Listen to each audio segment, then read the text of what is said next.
السلام عليكم ورحمة الله وبركاته.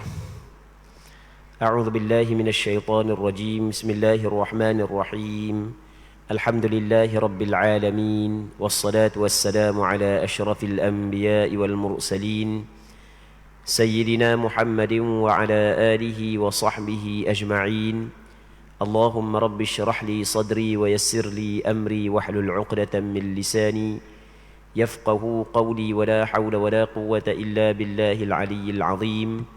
اللهم انفعنا بما علمتنا وعلمنا ما ينفعنا وعلمنا ما جهلنا وذكرنا ما نسينا. اللهم يسر ولا تعسر، رب تمم بالخير. اللهم افتح علينا فتوح العارفين، وفقنا توفيق الصالحين. اللهم لا سهل إلا ما جعلته سهلا، وأنت تجعل الحزن إذا شئت سهلا. InsyaAllah kita sambung semula pengajian kitab Bulughul Maram yang dikarang oleh Al-Imam Al-Hafidh Ibn Hajar Al-Asqalani rahimahullahu subhanahu wa ta'ala, wa nafa'ana Allahu bi'ulumihi fid daraini amin. Daripada Alqamah, daripada Amrullah bin Mas'ud radhiyallahu anhu, annahu su'ila an rajulin tazawwaja imra'atan wa lam yafrid laha sadaqa wa lam yadkhul biha hatta mat, faqala ibn Mas'ud laha mithlu sadaqi nisa'iha la waksa wa la shatat wa 'alayha al-'iddah wa laha al-mirath. Faqama Ma'qil ibn Sinan al-Ashja'i faqala qada fina Rasulullah sallallahu alayhi wasallam fi Birwa' binti Washiq imra'atin minna mithla ma qadait, fafariha biha ibn Mas'ud. Maksudnya, kata Amrullah bin Mas'ud, daripada Amrullah bin Mas'ud, beliau pernah ditanya seorang lelaki yang menikahi seorang wanita sementara dia belum menyebutkan maharnya dan belum mencampurinya, sehingga laki-laki itu meninggal. Ibnu Mas'ud menjawab, isterinya itu berhak memperolehi mahar seperti wanita lain pada kaumnya, tanpa dikurangi dan dilebihkan, dan dia wajib beriddah, dan dia berhak mendapatkan warisan. Lalu Ma'qil bin Sinan al-Ashja'i berdiri dan berkata, Rasulullah sallallahu alaihi wasallam telah memutuskan pada Birwa' binti Washiq, seorang wanita dari kalangan kami, seperti apa yang telah engkau putuskan. Maka Ibnu Mas'ud amat gembira dengan perkara itu. Hadis ini diriwayatkan oleh Imam Ahmad bin Hanbal dan Imam Abu Dawud, Imam An-Nasai, Imam Tirmidzi, Imam Ibn Majah, dan beberapa orang ulama hadis yang lain. Muslimin muslimat yang dirahmati oleh Allah Subhanahu wa taala. Dalam hadis ni menceritakan bahawasanya pernah berlaku di zaman Abdullah bin Mas'ud, selepas daripada kewafatan Nabi sallallahu alaihi wasallam, yang mana ada seorang lelaki, dia berkahwin dengan seorang perempuan. Di dalam akad nikah, dia tidak menyebut mahar kahwin. Kemudian selepas daripada berkahwin, lelaki itu belum lagi bersetubuh dengan isterinya. Kemudian lelaki itu meninggal dunia. Maka orang tanya, bagaimanakah hukum isteri dia? Maka Abdullah bin Mas'ud hidup fikir, hidup tengok kepada dalil, tengok kau tu, tengok kau ni. Maka dia buat keputusan bahawasanya wajib kepada keluarga bagi lelaki memberi mahar kahwin kepada perempuan tersebut daripada harta peninggalan lelaki. Dah kau dah mana? Sebab mahar kahwin tidak ditetapkan dalam akad nikah. Mahar kahwin saat itu perlu diberi, keluarga lelaki perlu memberi kepada perempuan tersebut mahar kahwin daripada harta peninggalan lelaki itu. Qada mana? Qada yang sesuai dengan perempuan tersebut. Kena tengok bagaimanakah adik-beradik dia, mak dara dia, keluarga dia, itu nama dia mahar mithil. Mahar mithil ni mahar tengok orang hak yang setaraf dengan dia. Baik, kemudian lepas daripada bagi mahar mithil, kata Abdullah bin Mas'ud, perempuan itu wajib kena beriddah selama 4 bulan 10 hari walaupun suami dia tidak bersetubuh dengan dia. Ini kita kena ingat. Masalah kalau cerah hidup sebelum daripada bersetubuh, hak tu tak ada iddah. Orang puang diceraikan oleh suami sebelum daripada bersetubuh, lepas nikah dak dam dia benda cerai dah. Dak kena kat mana? Jadi mungkin hak lelaki mengah bodoh panggil. Mengah bodoh. Ada silap kena warna, tak tahu naik minyaknya cerai dak setarang. Dak dam dia benda lagi. Tak ada iddah. Nak rujuk balik tak boleh dah. Kau nak pula kena nikah balik. Kalau dia cerai hidup, tidak ada iddah. Kalau dia tidak, setuh lagi. Tapi kalau cerai mati, walaupun tak setuh, tetap perempuan itu mesti kena beriddah selama 4 bulan 10 hari. Baik, ini adalah keputusan yang telah diputuskan oleh Abdullah bin Mas'ud. Yang ketiga, kata Abdullah bin Mas'ud, perempuan itu berhak mendapat pusaka daripada harta peninggalan suami dia. Perempuan itu berhak mendapat harta pusaka daripada peninggalan suami dia. Baik, banyak mana hak tu kita bincang dah sebelum daripada ni, iaitu sebanyak ke tak bincang lagi tak ingat dah bincang ke dah. Bincang kitab mana lupa dah. Banyak sebab kita baca 2-3 kitab kan, banyak kitab kita baca. Jadi kita dah ingat dah kitab mana kita bincang. Jadi kalau tak ada anak, tak ada cucu, maka isteri dapat 1/4. Kalau ada anak, ada cucu, isteri dapat 1/8. Baik. Kemudian, apabila Abdullah bin Mas'ud membuat keputusan itu, meletakkan hukum begitu, Abdullah bin Mas'ud ketika dia meletak hukum tersebut begitu, dia tidak tahu bahawasanya benda itu pernah terjadi di zaman Rasulullah. Cuma dia melihat kepada dalil, mengikut ijtihad dia. Dia kaji daripada Quran, kaji daripada hadis, gitu keputusannya. Kemudian ada seorang sahabat yang dikenali sebagai Ma'qil bin Sinan al-Ashda'i. Dia kata lagu mana? Lepas daripada Allah Mas'ud menyatakan hukum tersebut, dia kata, hak yang mungkabar saat itu, gitu hak Rasul kabar. Sebab ada seorang perempuan di kalangan kami yang dikenali sebagai Birwa' binti Washiq. Dia Birwa' binti Washiq ni, dia boleh baca dua. Barwa' boleh baca, Birwa' pun boleh baca. Baik. Dia hak yang masyhur di sisi ulama hadis baca dengan Birwa'. Yang masyhur di sisi ulama fiqh baca dengan Barwa'. Boleh baca belaka lah. Tak ada masalah lah. Seorang perempuan nama Birwa' binti Washiq, yang mana dia kematian suami, dan suami dia dah nak setuh dia, mahar kahwin belum lagi disebut. Maka Rasulullah meletakkan hukum sebagaimana hukum hak yang disebut oleh Abdullah bin Mas'ud. Maka sudah pastinya lah Abdullah bin Mas'ud terlalu gembira lah. Jadi benda hak yang dia hukum saat itu, walaupun tidak dengar daripada Rasulullah, tapi bertepatan dengan apa hak yang pernah diputuskan oleh Nabi sallallahu alaihi wasallam. Baik. Kemudian daripada Jabir bin Abdullah radhiyallahu anhuma bahawa Nabi sallallahu alaihi wasallam bersabda, "Man a'ta fi sadaqi imra'atin mil asawiqan aw tamran faqad istahal." Maksudnya, barang siapa yang telah memberikan tepung atau kurma sebagai mahar kahwin kepada wanita, maka dia telah menghalalkan wanita tersebut. Maksudnya, dia tidak disyaratkan mahar lah, tidak disyaratkan tinggi mahar kahwin, bukan bagi tepung je ataupun bagi tamar je, yang ada nilai dia lah.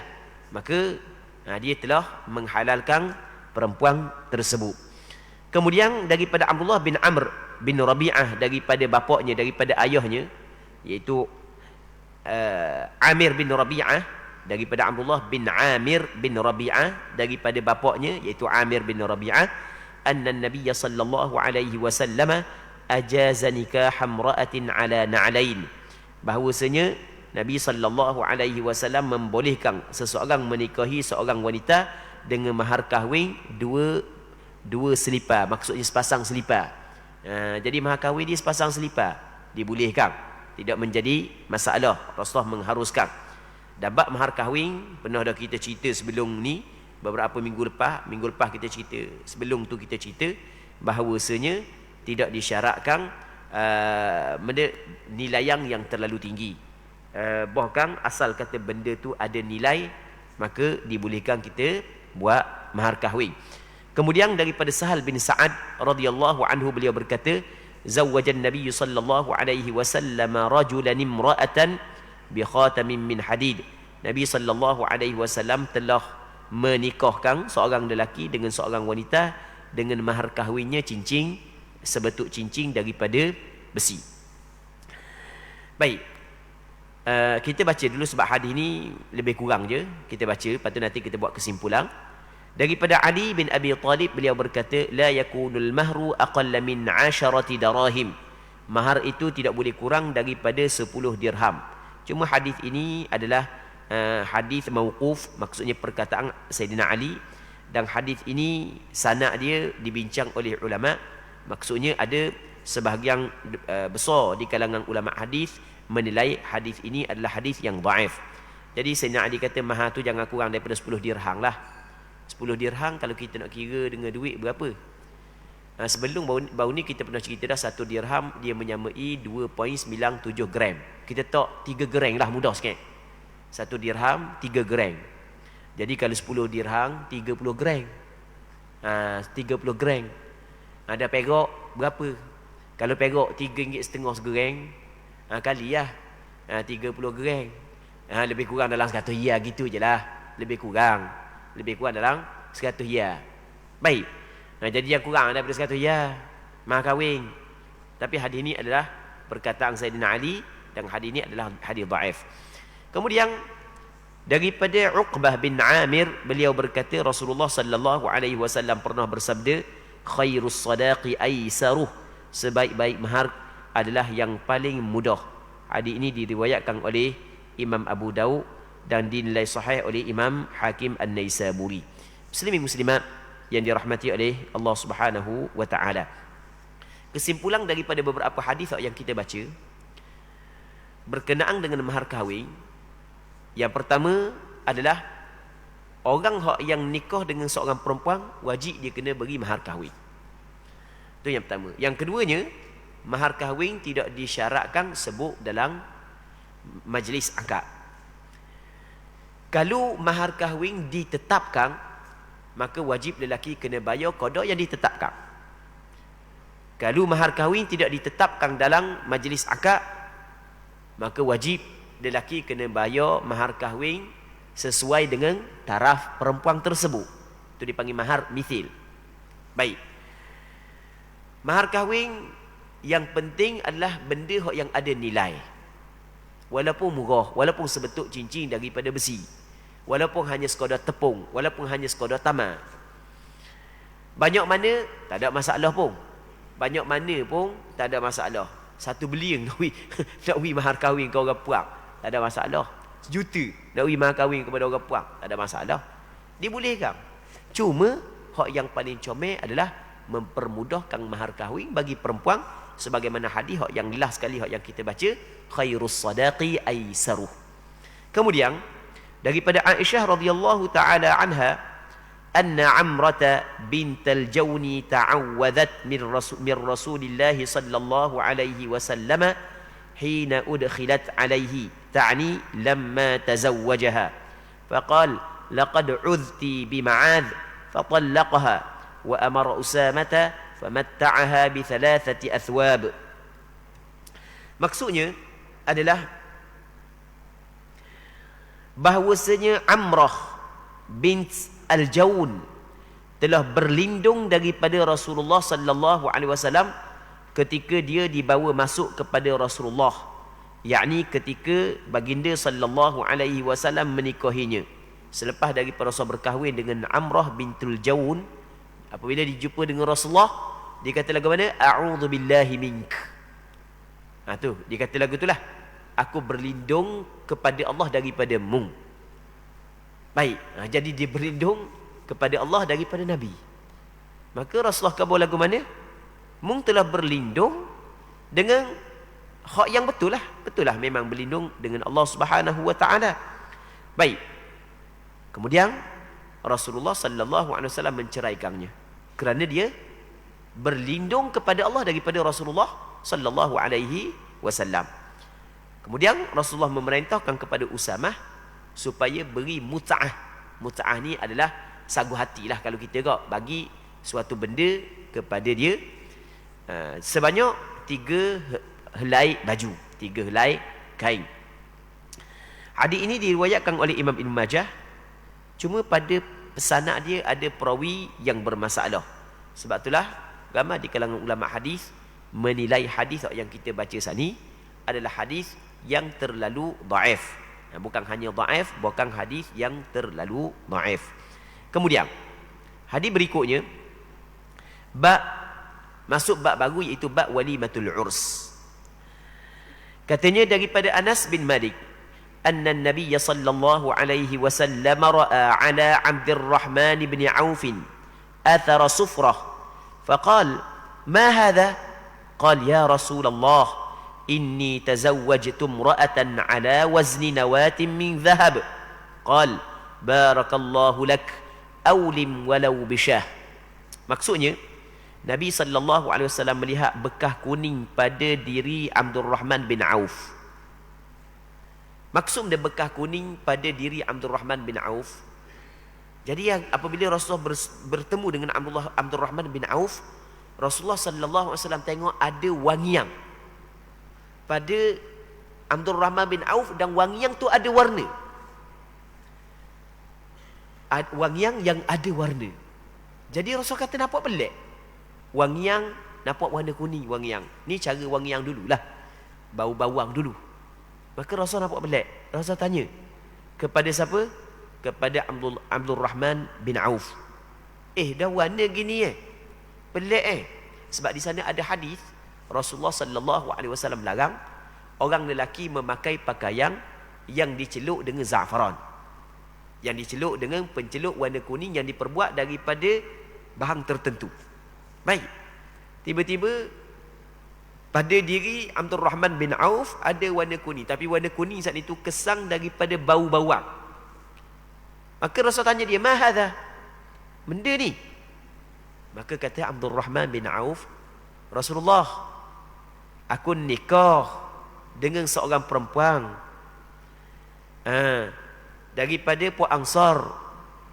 Mahar kahwin dia, kata dia, aku telah menikahi seorang wanita dengan mahar kahwin seberat nawah emas.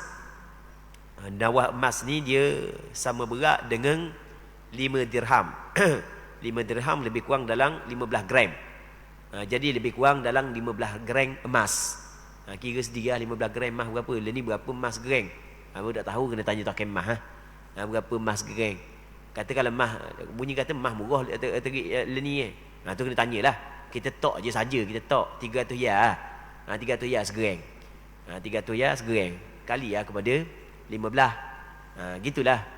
Hak yang mahar kahwin, hak yang diberi kepada perempuan tersebut. Baik. Kemudian Rasulullah sallallahu alaihi wasallam berkata, semoga Allah Taala memberkatimu. Rasul kata barakallahu lak.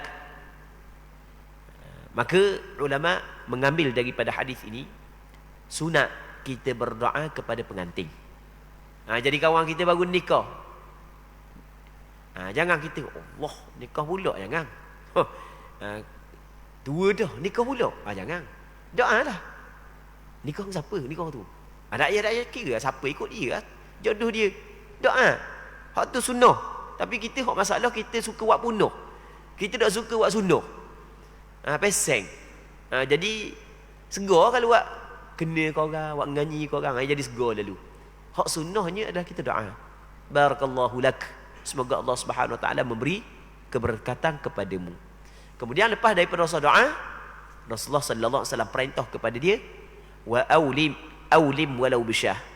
Buatlah walimah walaupun hanya dengan seekor kambing. Rasul suruh dia buat walimah walaupun dengan seekor kambing. Ulama ambil daripada hadis ni, sebab hadis ni Rasul kata aulim, buatlah walimah, itu perintah daripada Rasulullah. Jadi apabila perintah daripada Rasulullah, maka ulama bincang, perintah di sini adakah perintah wajib ataupun perintah sunat? Ulama bincang ni dalam bab ni. Baik. Majoriti ulama, termasuklah pandangan mazhab mazhab Hanafi, pandangan ulama mazhab Hanafi, ulama mazhab Imam Syafi'i, ulama mazhab Hambali, begitu juga ulama mazhab yang lain, ulama mazhab Maliki, mengatakan bahawasanya walimatul urs ataupun membuat jamuan, walimatul urs, membuat jamuan kerana perkahwinan, hukum dia adalah sunat, bukan wajib. Itu menurut pandangan majoriti ulama. Jadi majoriti ulama mengatakan buat walimah, buat jamuan perkahwinan, hukum dia sunat, bukan wajib. Jadi kalau nikah dak buat pun tak ada masalah. Nikah dak buat pun makan, tak ada masalah. Tapi kalau buat dapat pahala, kerana Rasul suruh buat.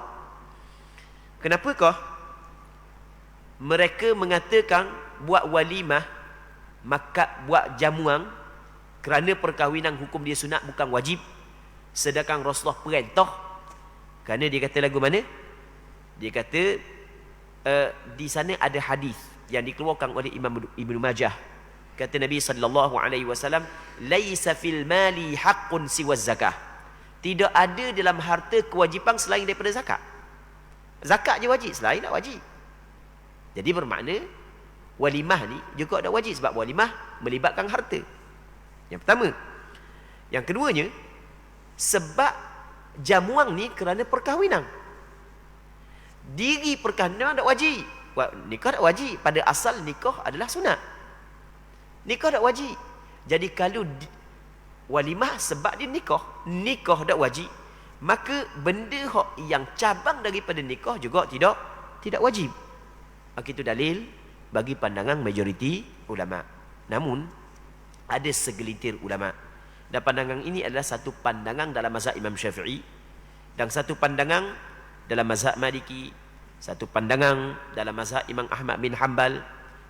Yang mana pandangan ini, tapi pandangan segelintir ulama, satu pandangan dalam mazhab Syafi'i, satu pandangan dalam mazhab Maliki, satu pandangan dalam mazhab Ahmad bin Hanbal, yang mana mereka berpandangan bahawasanya membuat walimah hukum dia adalah wajib. Dalilnya Rasul suruh, asal suruh ni wajib, dia kata. Lepas tu yang pertama. Yang keduanya, kalau tengok perkahwinan yang dilakukan oleh Rasulullah, semuanya Rasulullah sallallahu alaihi wasallam buat jamuan. Baik. Jadi kesimpulan, bagi orang yang nikah kemudian dia buat jamuan perkahwinan, apakah hukum? Majoriti ulama mengatakan sunat. Kalau buat dapat pahala, tapi dengan syarat-syarat dia lah. Kalau dah buat tidaklah berdosa. Namun ada segelintir ulama yang mengatakan wajib. Baik, selagi yang hamba nak bincang, yang mungkin ada orang kita tak tahu lagi, ataupun mungkin ramai tak tahu, tuntutan melakukan walimatul urs kepada siapa sebenarnya? Ini perlu kita kena bincang. Tuntutan melakukan walimatul urs adalah kepada lelaki. Rasul kata kepada siapa ni? Aulim walau bisyah. Hendaklah engkau. Siapa engkau ni? Kembali kepada Abdul Rahman bin Auf. Hendaklah buat walimatul urs, walaupun hanya dengan seekor kambing. Tuntutan melakukan walimatul urs adalah kepada pihak lelaki, bukan kepada pihak perempuan. Baik. Dan kalau orang perempuan nak buat juga, pihak perempuan nak buat juga, tak ada masalah, boleh. Sebab jamu bagi orang makan salah benda, boleh, tak ada masalah. Cuma bab ni kita kena bincang. Sebab benda, orang perempuan kalau dia buat, pihak perempuan kalau dia buat, bukan daripada duit pihak lelaki, bukan daripada perintah pihak lelaki, bukan pihak lelaki yang mewakilkan, semata-mata dia, duit dia bukan daripada pihak lelaki, bukan, tak ada sangkut paut dengan pihak lelaki. maka hukum dia adalah dibolehkan. Cuma dia ada bab lain. Cuma bab dia, ketika dia jemput orang, adakah wajib orang kena hadir? Sini tempat kita nak bincang. Kalulah orang lelaki buat, nanti kita akan bincang lepas daripada ni apabila kita baca hadis. Cuma kita nak khabar secara ringkas dulu, sebagai muqaddimah, nanti kita akan bincang lepas daripada ni. Asal walimatul urs dituntut kepada lelaki. Baik, apabila lelaki yang mendirikan walimatul urs, dia telah melakukan perkara yang dituntut. Apabila dia jemput orang, maka orang yang dijemput wajib kena hadir kepada walimatul urs. Okey, itu jelas. Pihak perempuan yang melakukan walimatul urs bukan daripada harta lelaki, bukan orang lelaki suruh, tidak terlibat pun orang lelaki, semata-mata dia. Kita khabar tadi, hukum dia tidak menjadi masalah. Tetapi dia buat saat itu bukanlah suatu tuntutan yang khusus sebagaimana dituntut kepada lelaki. Apabila bukan suatu tuntutan yang khusus, maka dia tidak mengambil hukum walimatul urs daripada semua sudut. Termasuklah kewajipan hadir dalam jamuan tersebut. Boleh faham ke tak? Kita kata kewajipan hadir. Hadir, hak tu baik. Sebab pada asalnya, apabila lelaki jemput kita kepada jamuan dia, secara khusus dia jemput, baik, wajib kita kena hadir. Kalau tak hadir, dosa. Rasulullah kata, faqad asallaha wa rasulah. Kalau sesiapa hak yang dijemput kepada walimatul urs, tiba-tiba dia tidak hadir tanpa sebarang keuzuran, maka dia telah melakukan maksiat, dosa. Wajib dia kena istighfar, wajib dia kena bertaubat. Baik. Tapi kalau bukanlah walimatul urs, dia tidak wajib hadir. Jadi kalau hadir tu comel. Kalau tak hadir, tidaklah berdosa. Ni ada hukum yang perlu kita kena faham. Muslimin muslimat yang dirahmati oleh Allah Subhanahu wa taala. Baik. Tinggal lagi bersoalan. Sebenarnya apakah hikmah dituntut melakukan walimatul urs? Apakah hikmah dituntut orang lelaki buat jamuan? Kalau ulama mazhab Maliki mengatakan hikmahnya adalah untuk memasyhurkan perkahwinan. Kerana dituntut kepada orang yang berkahwin supaya kena hebohkan perkahwinan dia. Dituntut untuk heboh. Jadi hikmah, ada tuntutan melakukan walimatul urs supaya dia dapat menghebohkan perkahwinan dia. Manakala ulama mazhab Imam Syafi'i menyebut hikmah melakukan walimatul urs adalah kerana mengharapkan baiknya isteri. Berarti boleh kerana mengharapkan baik, mengharapkan isteri itu jadi baik dengan berkat bagi makan kepada orang ramai. Bagi makan kepada orang ramai ada keberkatan. Sebab tetamu apabila dia makan, dia membawa rahmat. Dia pulang dengan membawa dosa kita. Maksudnya Allah Ta'ala bagi keampunan kepada orang yang buat makan. Jadi buat makan hikmahnya adalah kerana mengharapkan agar isteri saat itu jadi baik dengan berkat bagi makan kepada orang. Okey, itu hikmah yang disebut oleh sebahagian ulama mazhab Imam Syafi'i. Baik. Muslimin muslimat yang dirahmati oleh Allah Subhanahu wa taala. Kemudian hadis berikutnya, hadis yang kita baca saat itu adalah hadis yang dikeluarkan oleh Imam Bukhari dan Muslim. Daripada Ibnu Umar radhiyallahu anhuma, beliau berkata, Rasulullah sallallahu alaihi wasallam bersabda, "Idza du'iya ahadukum ilal walimati falyatiha." Apabila salah seorang dari kalian diundang kepada walimatil urs, kepada jamuan perkahwinan, maka hendaklah dia mendatanginya. Hadis dikeluarkan muttafaqun alaih, dikeluarkan oleh Imam Bukhari dan Muslim. Dalam riwayat Imam Muslim, idza da'a ahadukum akhahu falyujib ursan kana aw nahwa. Apabila salah seorang dari kalian mengundang saudaranya, maka hendaklah dia memenuhinya, baik itu walimah nikah ataupun seumpamanya. Baik. Jadi berpandukan kepada hadis yang kita baca saat ini, kata ulama, apabila kita diundang kepada majlis walimatul urs, maka wajib kita kena hadir. Sebab Rasulullah kata falyatiha. Dan ada riwayat yang lain Rasulullah sallallahu alaihi wasallam menyebut orang yang tidak hadir kepada jemputan walimatul urs tanpa sebarang keuzuran, hak tu memang kena letaklah syarat tu, tanpa kesebarang keuzuran, maka dia telah melakukan maksiat. Maksudnya dia telah melakukan dosa. Wajib kena menghadirkan diri kepada walimatul urs. Okey, itu pandangan majoriti ulama. Cuma dalam bab apabila kita dijemput kepada walimatul urs, hukum dia adakah wajib kita hadir ataupun tidak, sebenarnya kalau kita nak tengok kepada pandangan ulama, ulama berbeza kepada 3 pandangan. Pandangan majoriti ulama termasuklah pandangan mazhab Maliki, pandangan mazhab Imam Syafi'i, pandangan mazhab Hambali dan sebahagian ulama dalam mazhab Hanafi berpandangan bahawasanya wajib dia kena hadir. Wajib dia kena hadir. Wajib hadir lain, wajib makan lain. Kena perhati molek. Wajib hadir lain, wajib makan lain. Cuma ulama-ulama mazhab Imam Syafi'i kata wajib hadir pun dia ada syarat dia lah. Antara syaratnya adalah orang yang dijemput tu memang ditentukan. Ditentukan. Maksud dia khabar kita ataupun kumpulan yang tertentu. Nak minta Tok Imam jadi wakil semua ahli jemaah kita ni, jemput belaka pergi rumah hamba esok. Dia bukan pergi jemput seorang-seorang, dia khabar secara umum. Tapi orang yang khabar jemaah tu saat itu jemaah yang terbatas. Jemaah yang terbatas maksudnya kalau misalnya seluruh negeri Terengganu, tu tak terbatas.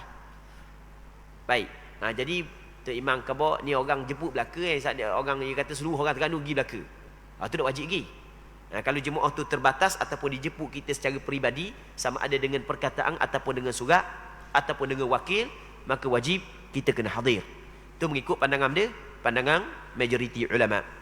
Namun ada pandangan yang kedua mengatakan bukan wajib, hukum dia sunat. Pandangan yang ketiga mengatakan hukum fardu kifayah.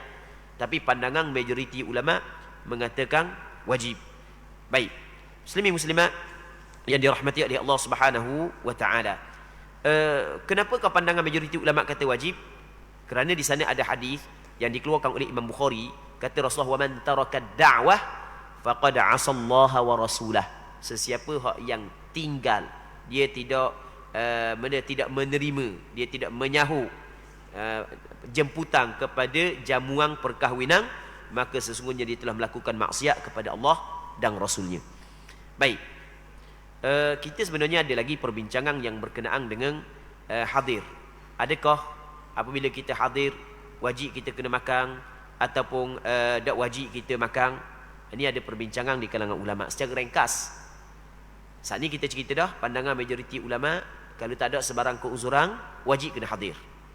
Baik, apabila hadir, perhati molek ambil cerita dah tadi ya. Wajib hadir lain daripada wajib makan. Kita tak kata wajib makan kita kata benda wajib hadir.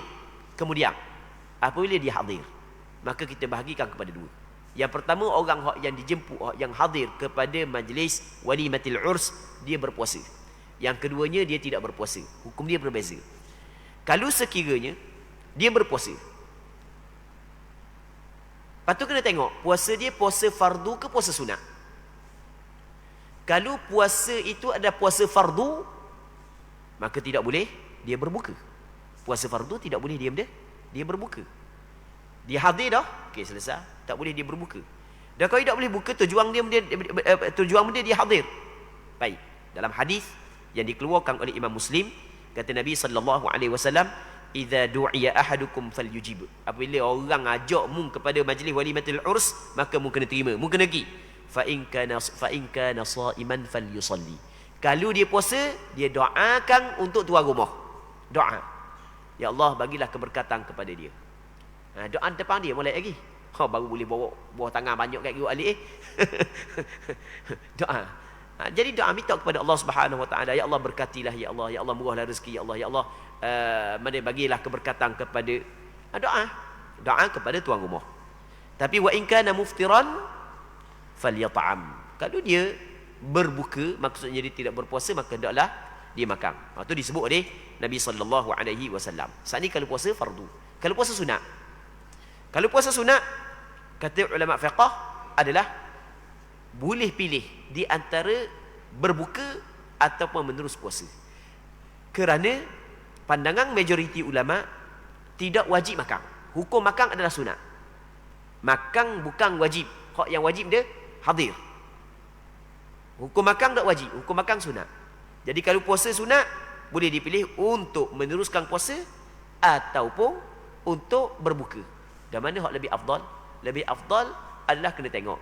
Kalau sekiranya berbuka saat itu memasukkan kegembiraan kepada tuan rumah, maka kita afdal berbuka. Kalau berbuka saat itu tak ada masalah di antara berbuka dengan tak berbuka. Tuan rumah kata kalau tak buka pun tak apa, sebab lauk tak cukup, orang ramai. Lauk tak cukup, orang ramai. Kalau awak makan takut tak cukup pula. Jadi tak apalah, teruskan puasa. Doa je lah kepada tuan rumah. Ini sebagai contoh lah. Baik. Kalau dia tak puasa, maka macam yang kita katalah, menurut pandangan majoriti ulama, sunat je makan, bukan wajib dia makan. Tapi ada juga pandangan yang mengatakan wajib makan. Baik. Kalau tak ada masalah lah. Kalau atas pandangan yang kata wajib ni pun, kalau lauk tu tak sesuai dengan kita benda ada ulu orang, ia bahan gula naka. Contoh kita kata gula naka, benda hak yang Allah belaka dengan hak yang memang kita nak makan lah, memudaratkan kita, menyebabkan datang penyakit, sakit dan seumpamanya, maka jelas lah tak wajib. Tapi pandangan majoriti ulama mengatakan bahawasanya makan tidaklah wajib, hukum makan adalah sunat sahaja. Baik. InsyaAllah kita sambung semula pada minggu-minggu akan datang. Untuk malam ni kita berhenti sini dulu. Kita mengharapkan apa yang kita bincang ada manfaatnya dan ada keberkatannya. Wallahu subhanahu wa ta'ala a'la wa alam. Sallallahu ala sayyidina Muhammad wa ala alihi wa sahbihi ajma'in. Walhamdulillahi rabbil alamin.